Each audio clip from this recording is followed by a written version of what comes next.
A gente vai continuar aí, como nós falamos hoje, a gente está estudando aí sobre o uso dos sacramentos, né?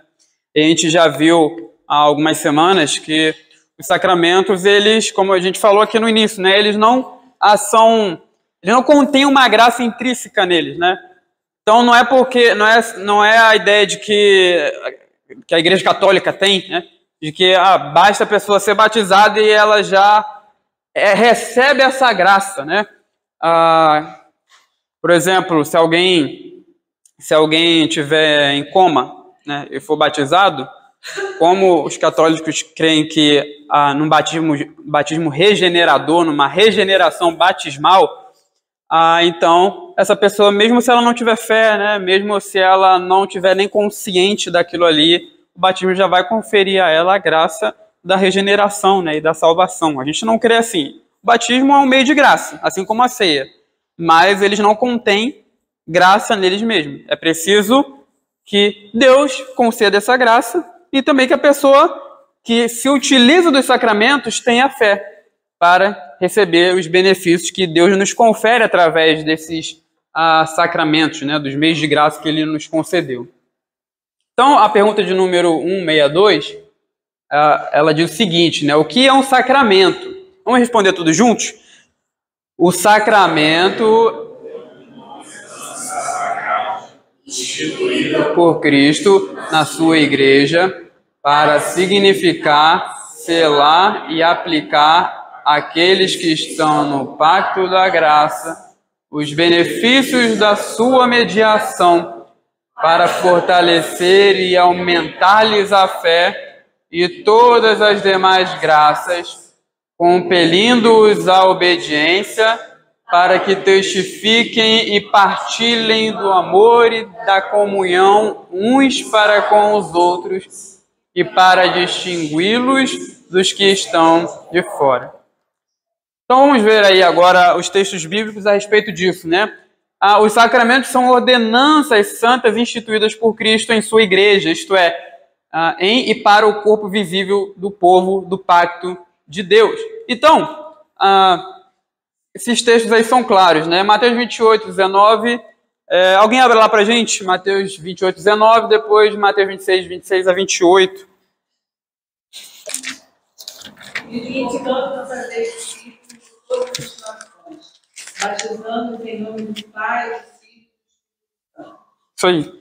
Então, veja que Jesus ele está enviando os seus discípulos a pregarem as nações e ele ordena que eles batizem em nome do Pai, do Filho e do Espírito Santo. Aí você vê que há uma diferença entre o batismo de João e o batismo de Jesus. João Batista não mandou batizar em nome do Pai, do Filho e do Espírito Santo, nem ele batizava em nome do Pai, do Filho e do Espírito Santo, né?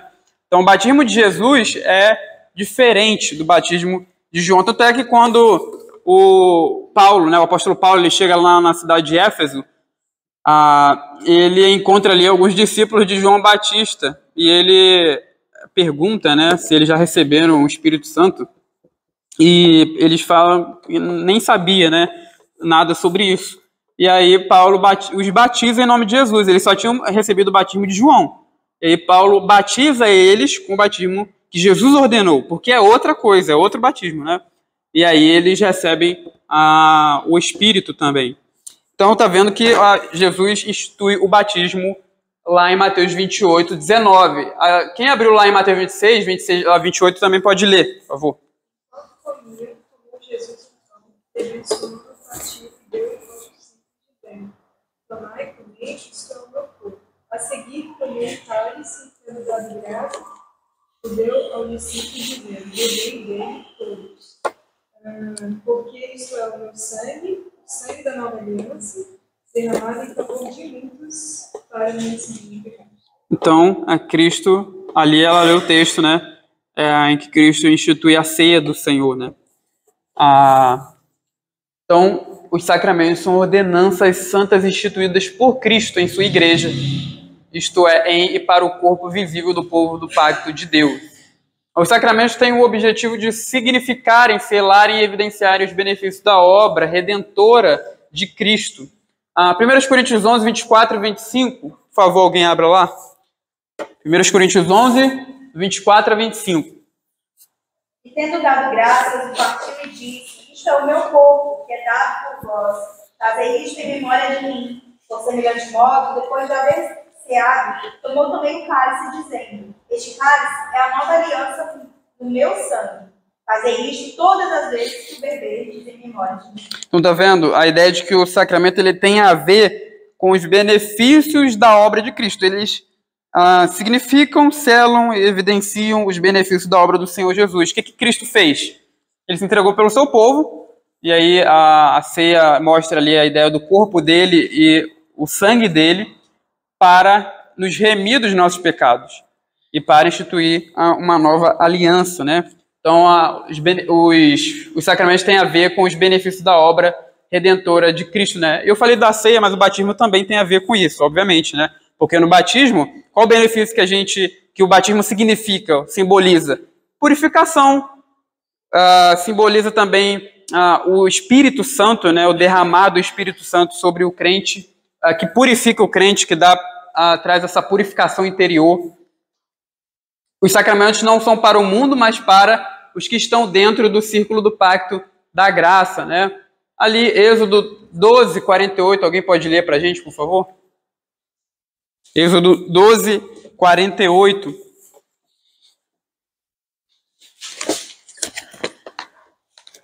Porém, se algum estrangeiro se hospedar contigo e quiser celebrar a Páscoa do Senhor, seja circuncidado todo mais. E então se chegará e observará e será como natural da terra, mas nenhum discípulo poderá dela.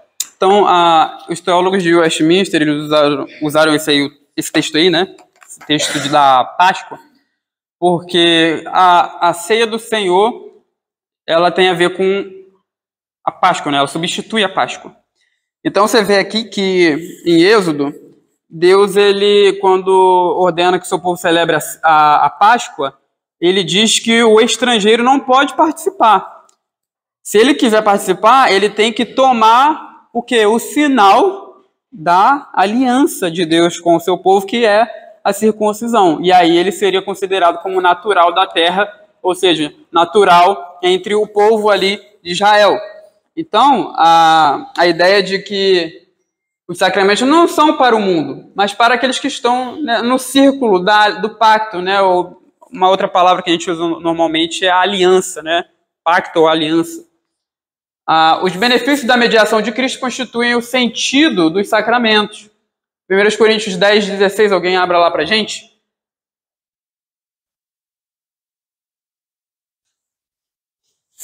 Primeiros Coríntios 10, 16. Porventura, o cálice da bênção que a gente não é a comunhão do sangue de Cristo? Ou que partimos não é a comunhão do corpo de Cristo? Então, tá vendo? Os benefícios da mediação de Cristo constituem o sentido dos sacramentos. Aí a ideia de que a pessoa que participa da ceia, ela tem comunhão com Cristo, ela recebe esse benefício, né? Então, ela tem comunhão com o corpo de Cristo, com o sangue de Cristo. Essa é a ideia aí do texto. Os sacramentos almejam aumentar a fé e todas as demais graças dos crentes. A gente vai ver isso aqui daqui a pouco, né? Então, mas aí estão os textos. A participação nos sacramentos envolve um compromisso ou um pacto, né, de obediência a Cristo. A ideia de que a pessoa que ela recebe o sacramento, ela está compromissada a ser fiel a Cristo, né? Então, ela envolve um compromisso dessa pessoa de obediência a Jesus Cristo. Então, não é quando a gente participa do sacramento, não é uma mera recepção, né? Quando a pessoa é batizada, ou quando ela participa da ceia, ela não está apenas só recebendo ali, sem ter nenhum envolvimento no qual ela se compromete com a pessoa de Cristo, com a sua igreja também, né? Há esse envolvimento, há esse comprometimento. Ela tem um compromisso com Cristo, ela tem que ser fiel a Cristo em obediência a Ele. Aí estão os textos, né, que falam sobre isso. E aqui os sacramentos são um laço de união entre o povo crente. A ideia de que quando a pessoa participa do batismo e da Santa Ceia, há um laço, né? Nós estamos professando uma mesma fé, nós estamos aqui em um só pensamento como como povo do Senhor, né? Nós estamos unidos como família do Senhor. Então, os sacramentos são um laço de união entre o povo crente, né? A participação nos sacramentos é um distintivo da separação do mundo da parte dos crentes em Cristo. Então, quem participa dos sacramentos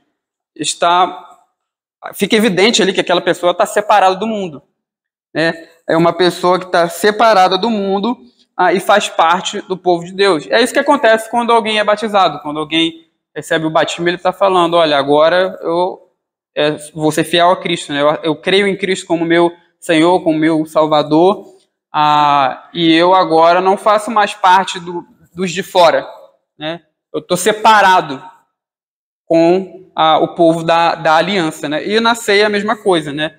E a ceia, ela simboliza ali sensivelmente a nova aliança, né? E a nova aliança é um compromisso, um relacionamento que há entre Deus e o seu povo. Não é entre Deus e o mundo e os de fora. É só entre Deus e o seu povo. Então a pessoa, quando recebe os sacramentos, ela recebe também uma distinção, né? Uma marca distintiva da separação do mundo. E a gente vai ver essas questões aí agora mais detalhadamente, né? Então, como o breve catecismo define sacramento, um sacramento é uma santa ordenança instituída por Cristo, na qual, por sinais sensíveis, Cristo e as bênçãos do novo pacto são representados, selados e aplicados aos crentes. A gente colocou aqui o breve catecismo, porque o breve catecismo ele dá uma definição mais breve, né? E ele coloca ali o essencial. Você vê que a nossa resposta do catecismo maior ela é bem mais abrangente, ela é maior. Tanto é porque é o nome do catecismo, catecismo maior de Westminster. E o breve catecismo, ele pega o essencial, dá uma enxugada, digamos assim, para falar ali dos sacramentos, né? E aqui, essa definição do breve catecismo, ela nos ajuda aqui a entender melhor, né, a questão, colocando aqui o essencial. Então, o sacramento é uma santa ordenança. É a primeira coisa ali que aparece. O sacramento é uma santa ordenança instituída por Cristo. Então, é interessante isso aqui, né? Existem várias santas ordenanças. Por exemplo, Jesus Cristo, né, ele nos mandou amarmos uns aos outros, amar o próximo como a nós mesmos. Ele deu vários mandamentos, são santas ordenanças que ele deu para a sua igreja. Então, existem muitas santas ordenanças, mas nem toda santa ordenança é um sacramento. E os sacramentos são santas ordenanças. Mas veja, só há 2 sacramentos. Então, há várias santas ordenanças, mas nem todas elas são sacramentos, apenas 2, que é o batismo e a ceia do Senhor. Deu para entender aí?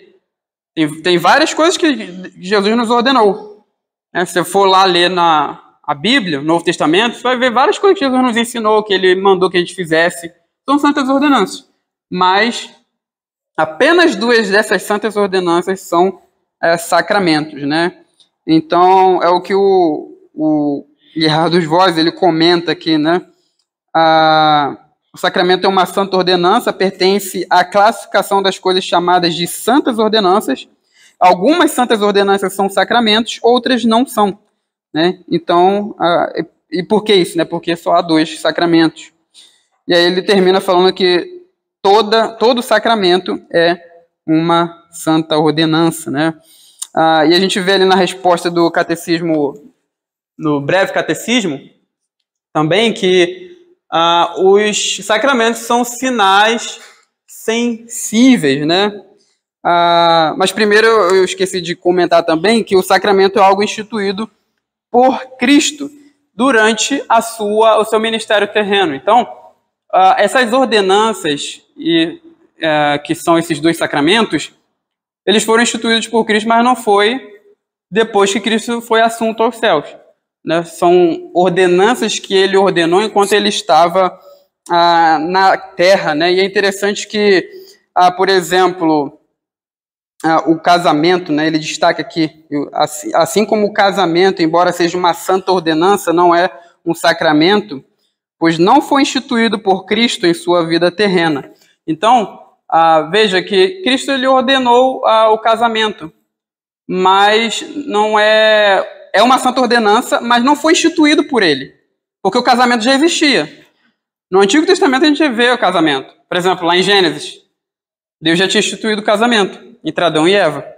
Então, e a gente vê Cristo confirmando isso no Novo Testamento. Aí ele fala que Deus ele criou macho e fêmea, homem e mulher. O que Deus uniu não separe o homem. Ele está confirmando a ordenança do casamento. É uma santa ordenança, mas não foi Cristo que instituiu isso. Tá? Agora, no que diz respeito ao batismo e à ceia do Senhor, essas duas santas ordenanças foram instituídas pelo Senhor Jesus, tá? Então, isso tem que ficar claro, né? O sacramento é algo instituído por Cristo durante o seu ministério terreno. Então, é essa ideia ali que o catecismo ele quer passar. O sacramento é uma santa ordenança instituída por Cristo e na qual, por sinais sensíveis, Cristo e as bênçãos do novo pacto são representados, selados e aplicados aos crentes. Então, mais uma coisa que a gente destaca aqui é que esses sacramentos eles são sinais sensíveis, eles envolvem os nossos sentidos. Então, como a gente sabe disso? Porque no batismo a gente usa água. Então, há ali a questão visível, né? E também a questão da palavra, né?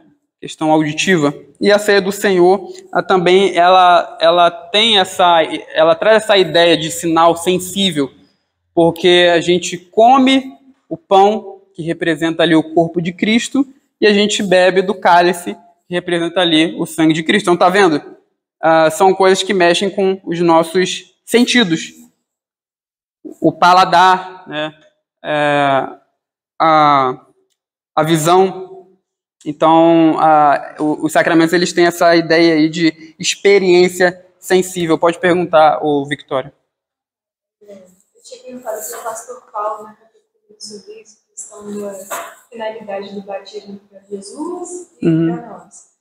Para nós é a santificação, é a morte do velho eu e tudo mais. Mas para Jesus, qual é mesmo? Então, assim, tem entendimentos diferentes do porquê que Jesus foi batizado, né? Eu entendo que o batismo de Jesus, ele ali se identificou com o seu povo, porque enquanto o povo pecador estava sendo batizado, o batismo, no caso, era para arrependimento, né? Para perdão de pecados. Jesus nunca pecou, então ele não precisava se arrepender, nem precisava de perdão. Mas ele foi batizado porque ele estava se identificando com o seu povo. E o batismo de Jesus, a gente vê aqui também que o batismo de Jesus foi uma unção no qual ele recebe o Espírito Santo para desempenhar o seu ministério. Então, deu para ficar claro? Então é isso, né? O batismo de Jesus ele tem essa característica aí, né? Foi uma unção para desempenhar o seu ministério. A gente vê que Deus ungiu Cristo com o Espírito Santo ali, e aí ele depois curou enfermos, ele expulsou demônios, e fez tudo ali, desempenhou o seu ministério pelo poder do Espírito. Mas voltando aqui, uma outra coisa que a gente destaca aqui também é que o sacramento, como sinal sensível, ele almeja retratar, selar e aplicar Cristo e sua redenção. Isso aqui a gente vai ver mais para frente, daqui a pouco, né?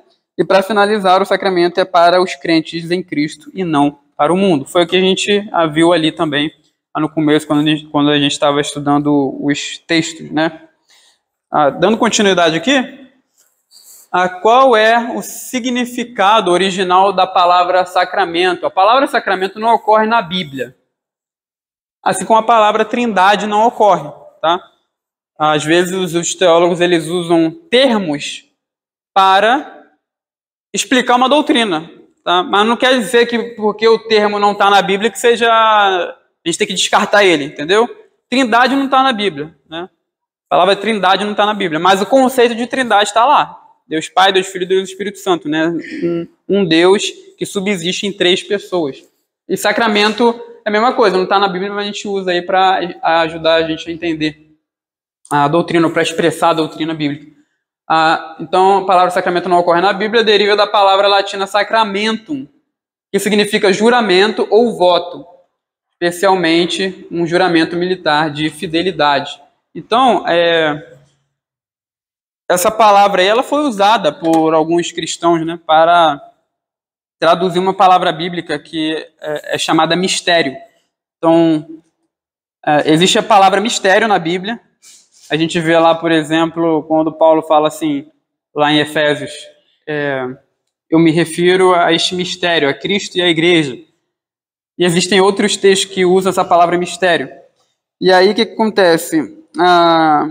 No começo da igreja cristã, essa palavra sacramentum, que é uma palavra latina, ela foi usada para expressar, né, ou para traduzir a palavra grega mysterium, né? O Jerônimo também usou na Vulgata, usou essa palavra aí, sacramentum, para traduzir essa outra palavra grega que é a palavra mistério. E a ideia de mistério é a ideia de algo que estava oculto, mas foi revelado. Né? Então, sacramento foi usado nesse sentido, de algo oculto que foi revelado, ou algo que a gente não consegue entender também. Por exemplo, a união de Cristo e a igreja é um mistério. Né? A gente sabe que era algo oculto que foi revelado, mas a gente não entende plenamente como isso acontece. Tá? Então, a ideia de mistério é essa, né? E essa palavra, esse sacramento, foi usada para traduzir essa outra palavrinha. E é interessante que a ideia de sacramento é a ideia de um juramento, um voto, especialmente um juramento militar de fidelidade. Ela era usada nesse sentido, entendeu? A palavra sacramento era usada por soldados para professar a sua fidelidade ou para fazer um voto. E é exatamente isso que a gente faz, por exemplo, no batismo. A gente professa, a gente faz um juramento, um voto, a gente assume um compromisso com Cristo, né? E na ceia, a gente também está fazendo isso. A gente está expressando esse compromisso que nós temos com Cristo e com Deus. Aliás, o apóstolo Pedro ele fala isso lá na sua primeira epístola, quando ele fala do batismo. Ele fala que o batismo é uma expressa, né, uma expressão, não é exatamente essa palavra, mas é essa ideia, né, de que o batismo ele traz o sentido de uma boa consciência, de um compromisso, de uma boa consciência para com Deus. Então é por isso que é usada aí a palavra sacramento, para mostrar essa ideia de juramento, de voto, de fidelidade. E para que grupo de pessoas Cristo instituiu os sacramentos? Foi para a sua igreja, o grupo de pessoas incluídas no âmbito do pacto da graça, da aliança da graça, né? Então, os sacramentos eles não são para qualquer pessoa. Por exemplo, a questão da ceia. A gente está aqui no dia de ceia, reunido, e a gente vai ceiar, e chegar alguém aqui que não é crente, essa pessoa não tem direito de participar da ceia. Porque Cristo não instituiu a ceia para qualquer pessoa. Foi para a sua igreja. E o batismo também. Pessoa que se sujeita, que quer se sujeitar ao batismo, ela tem que se sujeitar também a ser parte da igreja de Cristo. Ela não pode querer se utilizar do batismo e não assumir um compromisso sério ao ponto de viver em comunhão, ao ponto de assumir um compromisso com a igreja de Cristo. Então, isso é muito importante, né? Cristo instituiu os sacramentos para um grupo de pessoas específicas, e esse grupo de pessoas constitui a sua igreja. Uma coisa interessante também é que estava lembrando disso quando eu estava... Eu vou deixar você falar já, Caio. Quando eu estava estudando esse tema, né?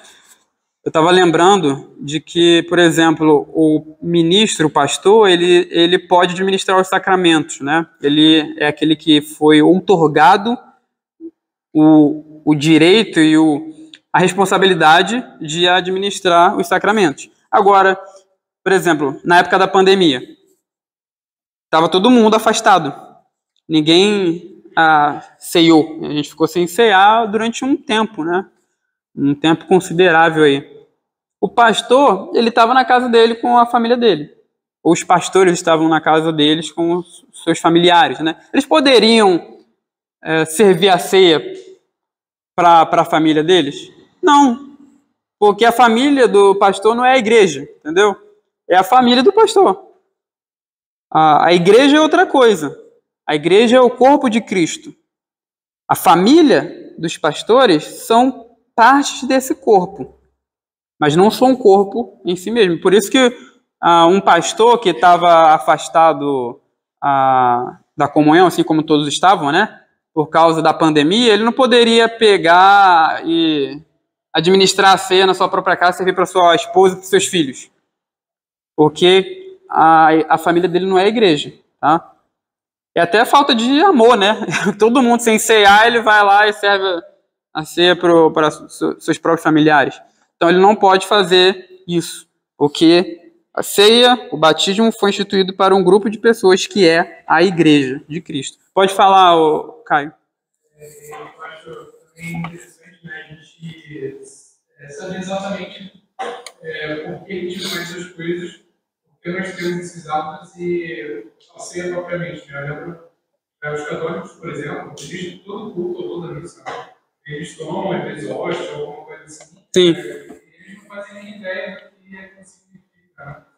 E, enfim, nós como cristãos, sabendo o porquê das coisas, acho que é muito importante realmente que nós saibamos o porquê nós fazemos e não nos comportemos que nem outras religiões que fazem simplesmente por uma formalidade. Sim, perfeito. Sim, perfeito. É a ideia de que, a gente falou isso no início, de que é necessário ter fé para receber os benefícios da ceia. E tem que ter uma fé correta, né? E se você não sabe o que você está fazendo ali, não faz sentido nenhum, né? Uma pergunta. No caso da pandemia, na pandemia, igrejas individuais, pastores na casa dele, assim, um grupo pequeno ali, restrito na igreja, fazia ceia e falava assim, eles que estão em casa, pega também o pão e vem se é correto, né? Não, eu não vejo isso como correto, não. Porque é aquela ideia, né, que a gente acabou de falar. A ceia é para o corpo de Cristo participar. Um homem que está com a sua família em casa não é um corpo de Cristo. Ele é membro do corpo, né, como Paulo fala. Nós somos corpo de Cristo e individualmente membros desse corpo e membros uns dos outros, né? Então, uma família que está no seu lar é membro da igreja, mas eles não são o corpo, eles não são a igreja, eles fazem parte da igreja. Então, a ceia é para ser experimentada, para ser usada pela igreja, não por uma família que está separada na sua casa. Então, isso tem que ficar bem claro para a gente, né? Esse tipo de coisa é errado, né? É igual batismo à distância. Não existe isso. Uma dúvida. Uhum. Porque aquela família que vem cá, está olhando o pastor pela televisão. Sim. Aí, o pastor foi até ir na sua casa. Então, a família dela entendendo que está na comunhão, apesar de estar diante de uma tela de televisão. Mas você falou também de igreja, e as pessoas enfermas quando o pastor levar a ceia para a igreja? Então, o pastor uma vez eu ouvi o pastor Paulo falando que quando ele vai, ele leva vários irmãos da igreja e faz um culto, né? Então, para trazer essa ideia de que aquilo ali é a igreja que está se reunindo, entendeu? Então, não é algo que vai, por exemplo, só o pastor e a pessoa que está em casa enferma, entendeu? Então, é essa questão, né? A ceia, ela tem que ser realizada com a igreja reunida. Então, não dá para, por exemplo, tomar ceia à distância, né? Não dá, porque a ceia é uma comunhão do corpo de Cristo. A pessoa que está longe não está na comunhão aqui, né? Ela está na casa dela. É igual que eu estava falando aqui, batismo à distância. Não existe isso, né? Tomar ceia à distância é a mesma coisa que batizar à distância. Não faz muito sentido, né? Eu estou lembrando aqui do pastor lá, acho que foi um pastor batista que ele foi batizar online, uma pessoa tacou água na televisão, representando o batismo ali, né? Não faz sentido isso. Mas deu para responder a pergunta? Muitos pastores entendidos de teologia, mestrado, doutorado, etc. E tal, faz isso, manda e resolve ficar no obedece. Só isso. Pois é. A gente presenciou, né? Sim, eles estão muito equivocados, né? Eu não tô falando que um pastor desses não seja crente, nem, né? Mas é um equívoco que deve ser evitado e pode ser corrigido, né? E deve, né, ser corrigido.